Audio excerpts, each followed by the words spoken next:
Hey everybody, Max here, coming to you from Helsinki, Finland.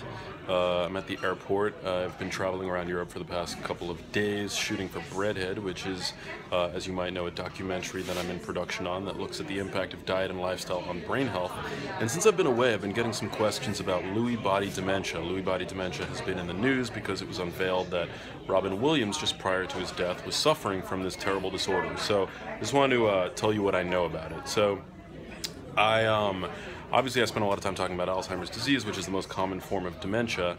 The second most common neurodegenerative disease is Parkinson's disease, which is not a memory disorder per se, it's a movement disorder. And the two diseases differ in really interesting ways. So Alzheimer's disease is characterized by an aggregation of a special plaque that we all make in our brains. It aggregates to toxic levels in Alzheimer's disease, and that plaque is called beta amyloid.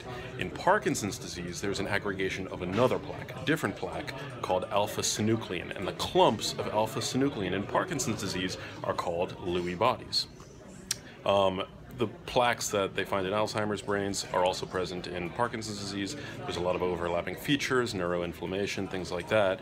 But this is really how they're both different, aside from the fact that Parkinson's is a movement disorder and Alzheimer's is a memory disorder. Now, where does Lewy body dementia fit between these two diseases? It actually fits right in the middle. So Lewy body dementia, the onset of this disorder, a person will experience both the movement symptoms of Parkinson's disease. You guys might know Parkinson's disease. Michael J. Fox has it. It's characterized by tremors. Doesn't always present with cognitive issues. It's again, primarily a movement disorder, although in some patients the cognitive stuff, the dementia aspect of it, can develop later because it is a neurodegenerative disease. In Lewy body dementia, the movement symptoms and the cognitive symptoms that are similar to Alzheimer's disease come on together at once at the onset. So this is obviously very difficult.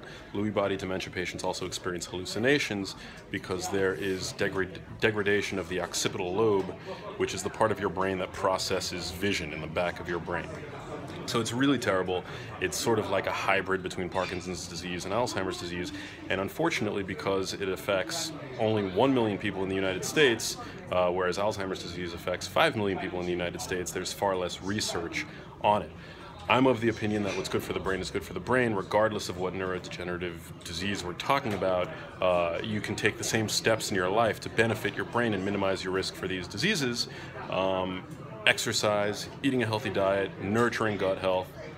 And I mentioned gut health because in Parkinson's disease, which, like I mentioned, shares this clumping of alpha-synuclein, Lewy bodies, with Lewy body dementia, there was a study recently where patients who underwent a procedure where their vagus nerve was severed, the vagus nerve connects the gut to the brain, patients that had that nerve severed experienced a 50% risk reduction for Parkinson's disease.